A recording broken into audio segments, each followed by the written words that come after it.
Want to make a podcast? Spotify's got a platform that lets you make one super easily, then distribute it anywhere and everywhere.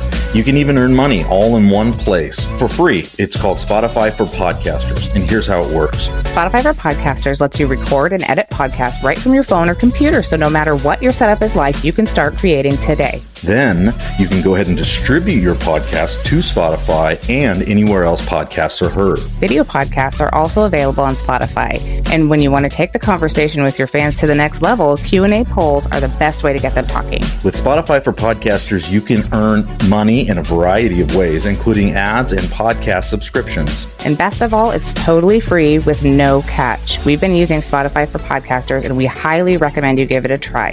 Download Spotify for Podcasters app or go to www.spotify.com/podcasters and get started.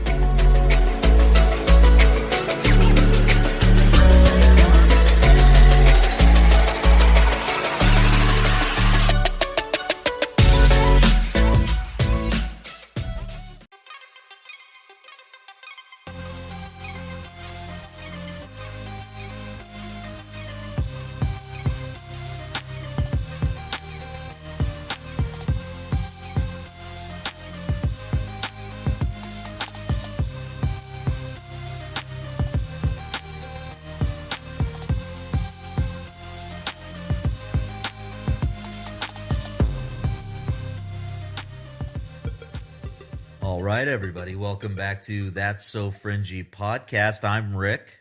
I'm Kristen. And I'm Bethany. And we are here with another Fringy Morsel. Yeah, for your listening pleasure, we're hoping to bring you another current event tonight. And the one that we decided to talk about this week, we're pretty sure you've heard about. This is the shooting in Nashville, and this was pretty big in the news since it happened. So, I mean, this isn't a new thing. Everybody kind of has this pretty cemented in their brain, the details, but we wanted to just kind of tease out some of the intricate things that we saw to help you maybe see things a little differently when you're looking at the news. So, Kristen, if you want to tell us a little bit about what you heard, and then we'll kind of go around and talk to Bethany about what she heard, and then I'll talk about what I heard and what I saw. So go ahead. Well, I'm sure most of you are aware there was 6 victims. There was 3 children and 3 faculty members that were gunned down at the Covenant School, which is a private Christian school. Looks like the school has a little over 200 students and 40 to 50 staff members. So that's the basic story. The person that went in there and did this they identified as a trans, so they were a woman to a man, correct? Mm-hmm. I think so. What was the name? I know when I first read this article, I didn't see a name or anything like that. It was still fresh, and they didn't know really who it was that had done it. But now we have a name, and we have a little more information there. Yeah, I think her name was Audrey Hale. And she had been a student at that school years prior. Mm-hmm. Correct. She's in her was in her mid-20s, so she's been out of school for a bit. And this was a preschool through 6th grade, I think, school. I think so. And I think actually just today it came out that she was getting some counseling by one of the pastors at the church who was a previous teacher of hers. And his daughter, his only daughter, was one of the 9-year-olds that was unfortunately killed. Mm-hmm. I didn't hear that, actually. Yeah. Just came out today. I mean, who knows if it's all true or factual? That's the hard part I have with the media. Stories that come out like this is, what's the real truth? I know we've kind of picked out some interesting facts that we've seen. And we just did an episode recently on false flags and kind of what those entail. And in a false flag, real people do die. And that's something that I think, I don't know if we super touched on that, but there are definitely terrible, tragic events that happen. As much as it may be set up by people we don't see every day, there are tragic events, obviously, that come from it. So we're not saying that these people didn't die, but we are saying that it's kind of suspicious. Right. And the false flag part comes into play with that shifting of blame. So, who is really in charge and pulling the strings and all of this stuff? Because, I mean, if you remember our episode on this, in Cuba, the Cuban citizens and the American citizens were victims. I mean, there's absolutely real victims in this, but it's really hard to tell from the media because you've got, in my opinion, one side yelling about all of this stuff and the other side yelling about all of this stuff. And I think a lot of times people forget in the middle is all the victims, and they're real people and they're real families, and it's very tragic. And it's really hard as a mother, as a parent, to make sense of all of this stuff and how, I know a lot of people go, how does God let stuff like this happen? And, while I can sit here and go, well, he has a reason, and, his thoughts are higher than our thoughts, that doesn't lend any comfort to the victims.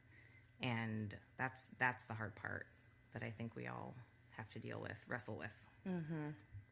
Yeah, I know right after it happened, we have a group text with the three of us, and it came up in topic, and it was immediately like just weird. Like the information that came out initially was just weird. Very and weird. It automatically jumps to gun control. Well, we have to ban assault rifles and do all this this is probably an unpopular opinion here, but I think the real issue is dealing with the mental health disorder behind the shooter. If this trans woman, man, whatever, was taking any kind of hormones, I mean, does anybody think about a woman taking testosterone and what's that is doing to the chemical balance of their brain? Like, that's, in my opinion, that's the real issue. Well, and coming from the nursing world, we've seen a lot of, it doesn't take much as far as hormones to get out of whack to really mess a person up. I mean, it's really a very intricate and, God made a perfect system. And so then here we go starting to mess with this perfect system that God has made. And then we wonder why depression, anxiety, all of this stuff is on the rise. Well, we're fiddling with and messing with something that we have no business messing with. It's like Rick has an example. He can probably tell better than me about, using an iPhone. Do you remember that? And if you use it the way it's not intended, it's just nothing. Oh, yeah.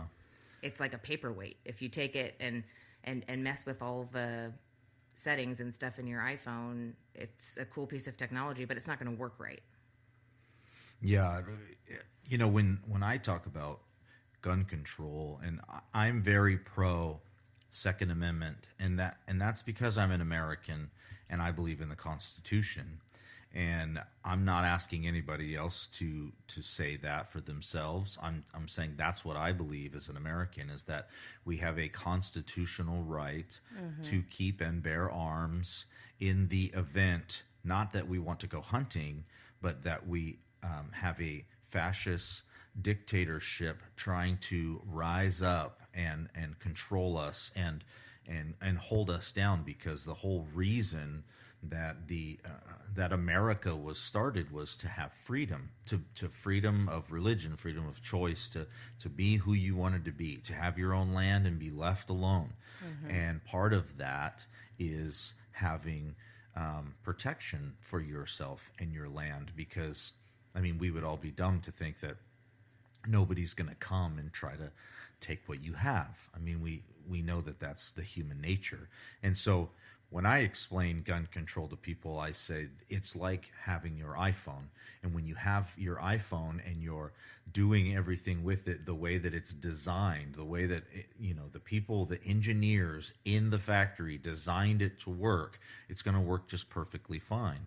But if you start messing with the settings, or you go to try to jailbreak your phone and try to change all of these different things, you're going to have a broken system, and it's going to become a brick. And that brick is going to be a useless piece of machinery that otherwise could be an iPhone. And so when you take guns and you use them out of the context that they were supposed to be used for, which is protection, that's what guns are supposed to be for. They're not for going out and killing innocent people, or even, in my opinion, going to war with all of these other countries and bringing violence. Even though I was a Marine, I'm not really a big proponent of violence. I think that people should just stay to themselves and be free. And I'm cool with that. But I do understand, though, and I am sensitive to the fact that there are people in this world that are violent by nature. Whatever their background is, or whatever got them to that place, they're violent by nature. And so they've decided to use these guns that were intended for protection, because most people that I know have their guns for protection. I don't have friends that bought these guns to go murder people. Right. You know what I mean? And so when Biden comes out, and one of the first things that he says, besides chocolate chip ice cream? Don't get me started on the ice cream Me neither. stuff. If anybody thinks that this guy is a real president, come on, take another look. This guy is a joke. However, getting back on topic, there is a push for gun control. We've seen this for a very long time, and it's not new. And they can't even speak intelligently about the guns that were used. Right. I mean, if I was and this is just me, if I was writing up legislation about gun control, I would use actual terms that people that own guns use, so that they would understand what it is that we're talking about. But when you just use a blanket statement like assault weapons, nobody knows what you're talking about. There are so many different types, brands, styles of weapons out there. And so the first thing that comes out of this clown's mouth is that we should ban, this is why we need to ban assault weapons, and brings it political, as they always do. And it's like, what are we talking about? We're talking about a young person that is struggling with their identity, that is probably on medication, hormones, as you were saying, all these different things. They were going to a counselor, and then they went and shot up that school that they went to and the child of her counselor. And so it's like, why are we blaming the guns? This is a clear and concise, open and shut pretty much case on the fact that this person has some issues going on, and that's okay. I want to be sensitive to the fact that I don't care if this person's trans or what they want to be. I just got done talking about freedom. I want people to be free to do whatever they want to do, but I want everybody to understand that there was some turmoil going on in this person, and it's not the gun. Right. Well, I think that they put out a thing. So she had a manifesto that had other schools, I think, that, or other plans, we'll say. And one of them on there, that a comment that she had made that leaked out, was that she chose that school because of their lack of security measures. They were an easy target, which I know churches in general are seen as an easy target with these types of things. But that was her intention going there, was that she was going to have less pushback because they didn't have the security measures in place. Which brings up a whole topic of schools not having, our school here, I don't even think they have a resource officer anymore. Like, they used to have a officer posted at the school. Like, it was part of the gig, you had to. And I mean, it's funny. This is a little off topic, but not really. So we went to a Miranda Lambert concert a few years ago, and Rick had his weapon. He carries all the time, and so he's got a concealed carry permit, had his weapon, and we get all the way. So it's a bit of a hike to get to the arena, So we get there, and Ding Dong over here forgot that he had his weapon still on him, and they make you go through like a metal detector to get in. And so we were like... And I'm not supposed to have it in there, but I forgot. Oh, no. Because I wear it all the time, for protection, as we talked Right. about. And I forgot that I had it, so then I had to go lock it in the car and make sure we it had was to hike all the way back. So then we get back up there, and as I go through the metal detector, I have a vape pen in my pocket.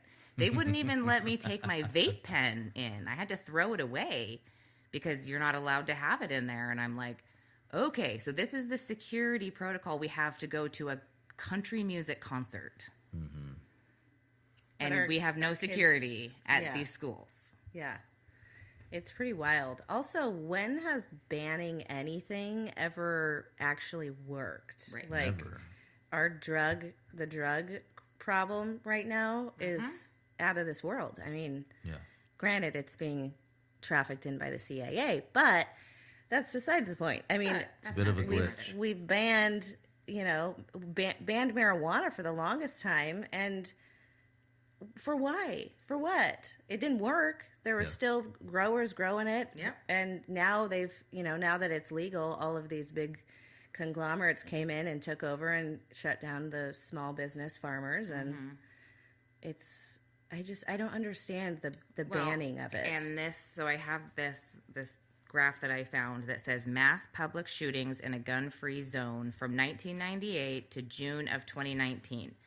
So a whopping 89% of these mass shootings happened in a gun-free zone. There's only 11% of these mass shootings that happened where people were allowed to carry their weapons. Mm-hmm. So that should show you something just in the numbers there, that people pick places that have less security on purpose. Mm-hmm.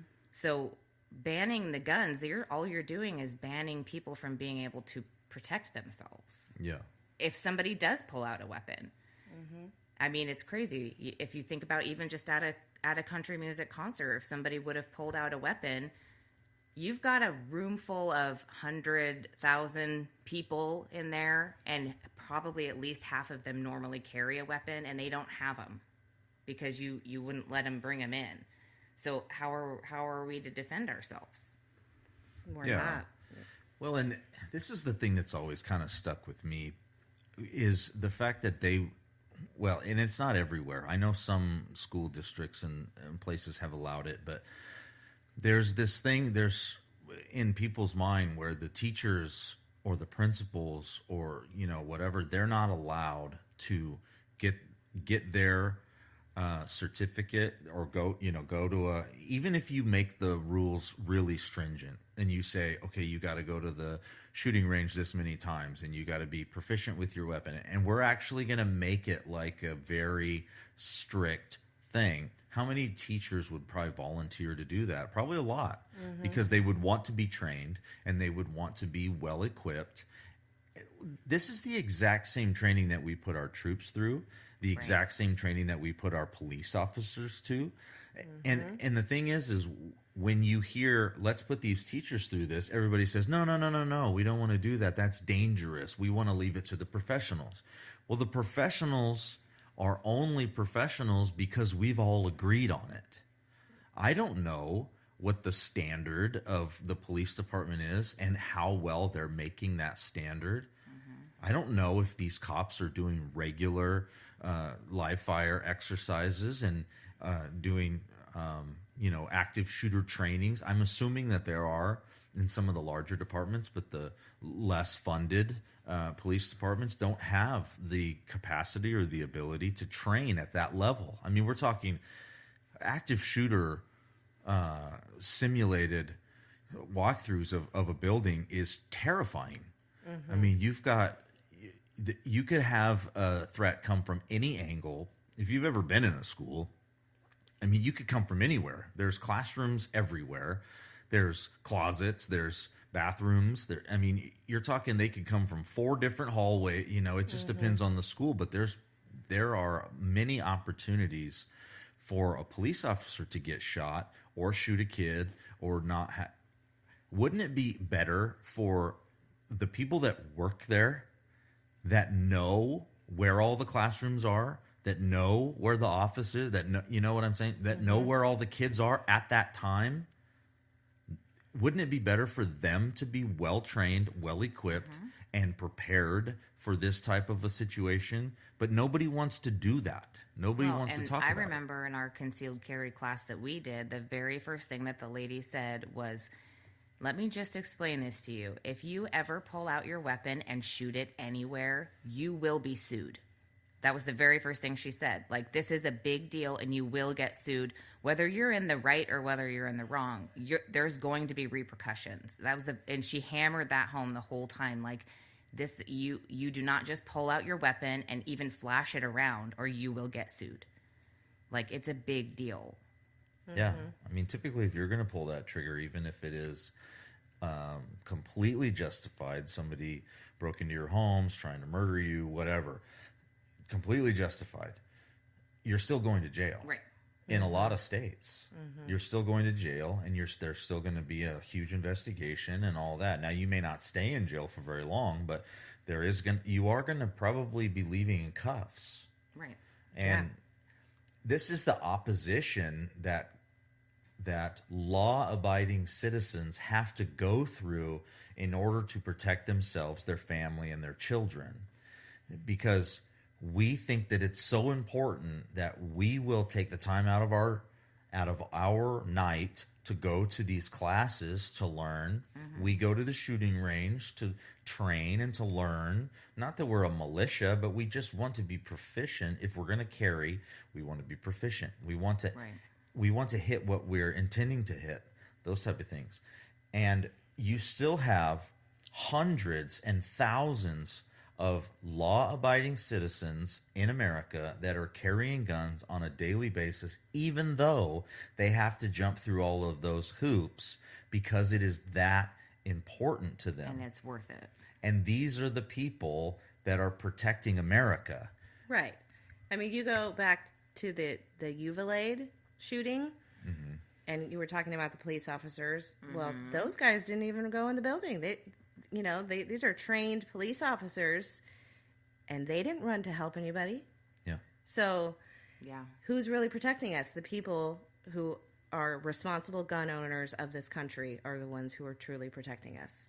Yeah, the other thing I thought was odd was how quickly they released the body cam footage of those police officers. Like, did you guys think that was super weird? It was like within an hour. Yeah. They had put out the body cam footage of these officers, and I'm like, well, shoot, they just released the January 6th footage from that insurrection, Like, how did they even get it through the proper channels to release it to the media that quickly if it wasn't something that was already in motion? I completely agree. So just keep that in the back of your mind. And again, we want to be really sensitive to the people. There are real victims here. There are people who lost their loved ones. But how did that happen so fast? I could not agree more. I thought it was super strange. I know we haven't gone into a ton of gematria yet on our podcast, but there were some interesting number things going on, such as the address of the school, which was 33 Spring Hale or whatever it was. The victims that were killed, there was 3 9-year-olds and then 3 60-year-olds. Just some really... Yeah, so gematria is it's not something that we believe in, but it's something that the darkness believes in. So the Church of Satan and all of these people, numbers are very important to them. And also their season of sacrifice, which is, I know we haven't gotten into a lot of this stuff, but their season of sacrifice, it goes from March 22nd to May 1st, which is you see a huge uptick in this kind of stuff during those times. But the gematria part is very interesting. So in a 666, everybody knows the number of Satan or whatever. But if you take the 9 and invert it, they do that. And it essentially means the same thing. And it was very suspect that the 3 child victims were 9 and the 3 adult victims were like 60, 61, and 61. So yeah, it's super interesting. And when you get into the Satanistic portion of what we talk about with the deep state and the Rockefellers and the Rothschilds and these bloodlines, if you remember back, they're very satanic. They're called Luciferians. That's who they serve, is the god of darkness in their mind. And so they do rituals, and they have certain times that they do them, as Kristen was saying, and they have symbolism and things that they put into these false flag type sacrifice ceremonies. And you may not believe that. They may be a little too fringy for you, but just trust me that there's a lot of this stuff going on, and a lot of satanic ritual abuse survivors out there that we are actually going to have some on and talk about this and dive into this a little more, because there are real people that are having real experiences, and they want to get that information out to the people, because this is really going on. Satan has whether he's manipulated these people into doing these things, or whether these people are just evil within and of themselves, and they've decided to worship him. I don't know which was which, but the reality of it is they are doing sacrifices. They are hurting people, killing people on purpose, using symbolism and using things like gematria, as Bethany and Kristen were talking about, that tell us certain things. And if you know what you're looking for, you can see it. And so that's why the 6s are very weird and important. That's why the 33s and the address are very weird and important. Those things should stand out to you. Also, go back and look at the pictures of the shooter, and pay close attention to the clothes. Pay close attention to the shoes.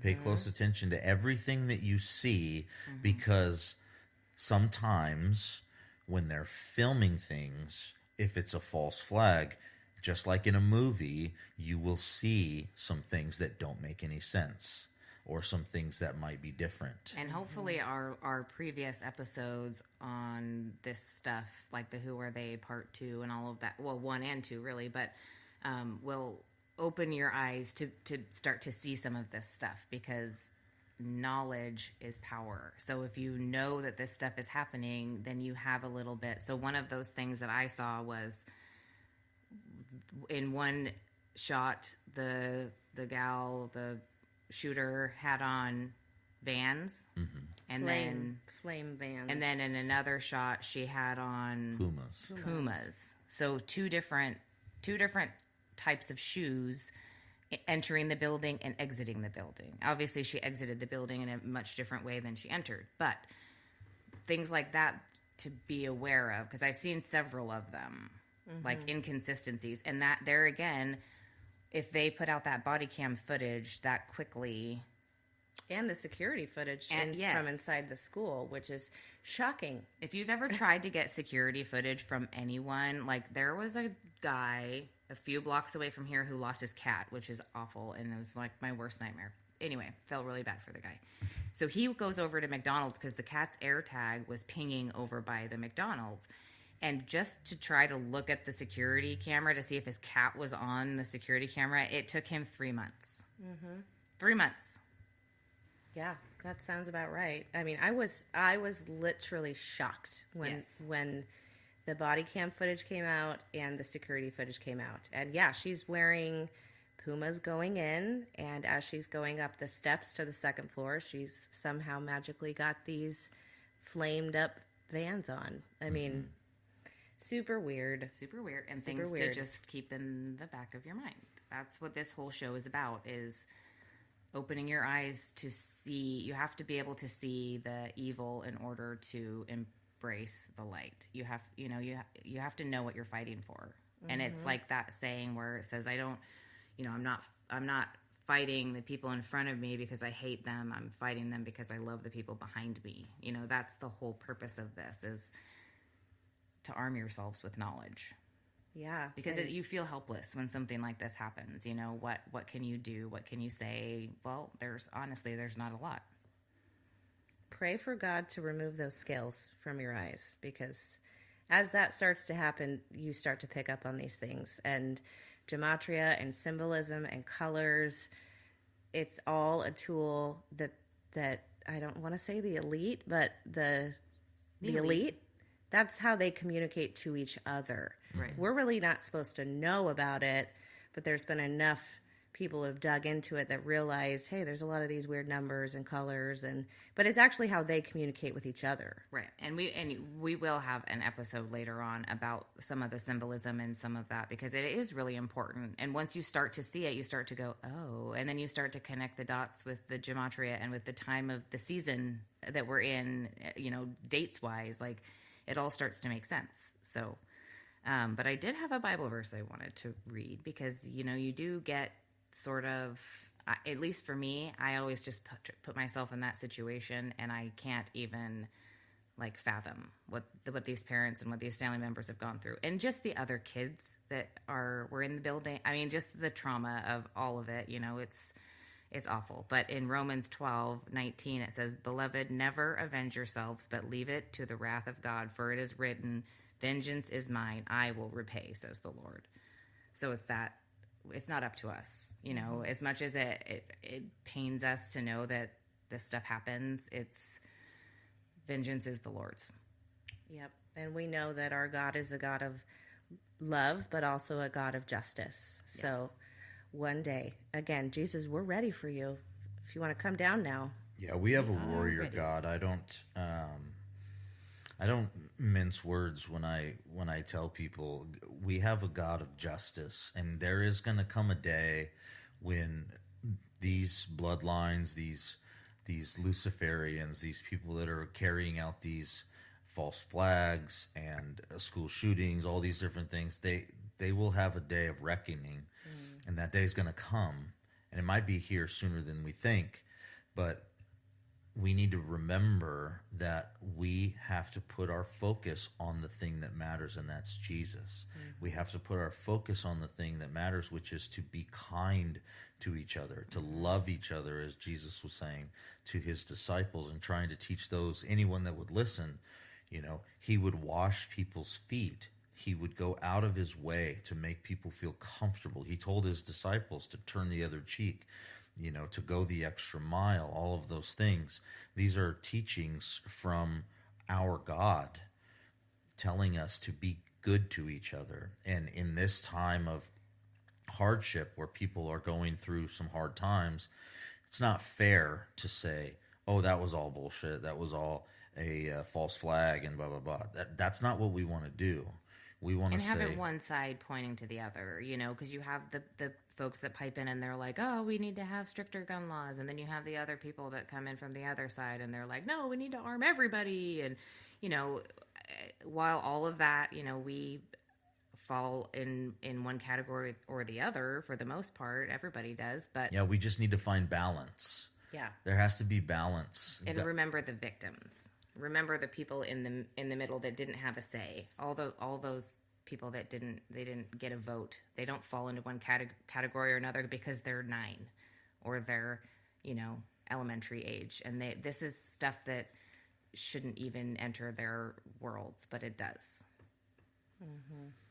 Yeah. So have these conversations with the people around you. If people don't want to talk about this, then are they really worth being around. I mean, we want people that are going to wake up to what's going on around us. This is atrocious that this stuff happens in the United States of America, and the rest of the world is looking at us like, what is going on? But if you look around the world, there's violence everywhere, and we need to just stop the violence.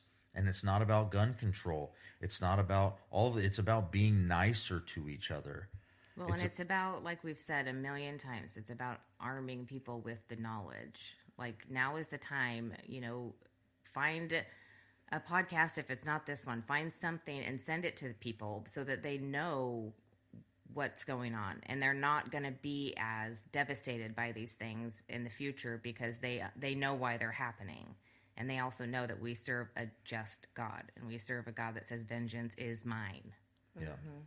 Yep, don't be afraid. Don't be afraid to share those videos on Instagram. And yeah, we've gotten some pushback on some of our episodes, and some people that don't super love the flat earth stuff. And, we don't even know where we fall on all of that. We're 3 individual people here that are doing this podcast together, and we don't always agree on this stuff. But the knowledge and getting the information out is the important part. It's not whether you agree on it. It's just getting the truth out there, or letting you decide for yourself what the truth is. Yeah, that's the beauty of living in America, right? You can decide for yourself.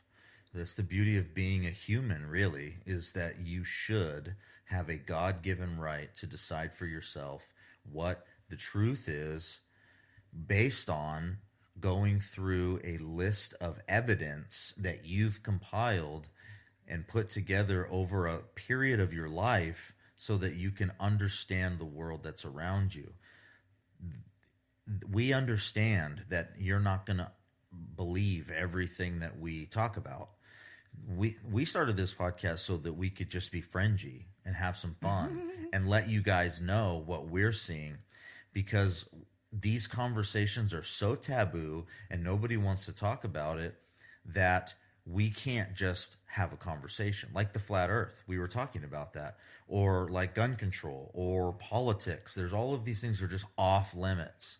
And what we want to say is nothing should be off limits. We should be able to listen to each other and figure out where we agree and where we don't agree and why, and compile enough evidence to where we can make our own judgment. Because the reality is when Jesus comes back and all is revealed, that's when we're going to know without a shadow of a doubt what the truth is. But if you do some research, you'll find that there's a lot more truth out there than you think there is. Right, but suppressing people from talking and having fringy conversations is a good way to keep this stuff in the darkness. And, where there's light, there can't be darkness. So that's, and that's why we're doing what we're doing. That's right. yeah, we know that there's a spiritual battle taking place that we can't see. And I think sometimes people forget that. So you may not see the battle that's happening between Satan and God, but it's happening. Oh, yeah. So we got to arm ourselves. Yep. That's right. Amen? Amen. Word up. All right, y'all. We hope you have a great rest of your week. We have a new episode coming out on Sunday with From the Shadows podcast. Yeah. We had an awesome conversation with Shane over there, and we're so excited to introduce you to the paranormal range. Yeah, Kristen's all about that paranormal. That's more what I like. It's all about me, remember. Let's not forget. If you want to talk about ghosts or Bigfoot or the Dogman or Mothman or anything like that, she's all in, and that's what our next episode this Sunday is going to be going into. So stay tuned for that. Thanks again, guys, for tuning in. We're loving all of the interaction that we're getting on the questions on Spotify. Down below, there's questions and polls that we're putting on there. We're loving all the interaction that we're getting on there. Also, we're getting messages from people, which is awesome. We love to interact with our community, so let's make this a thing. Reach out if you want to get in contact with us. We would love to hear from you, hear about your stories, all those things. We want to get fringy with everybody. That's how weird we are. So come back on Sunday for that episode, and until then, stay fringy, my people.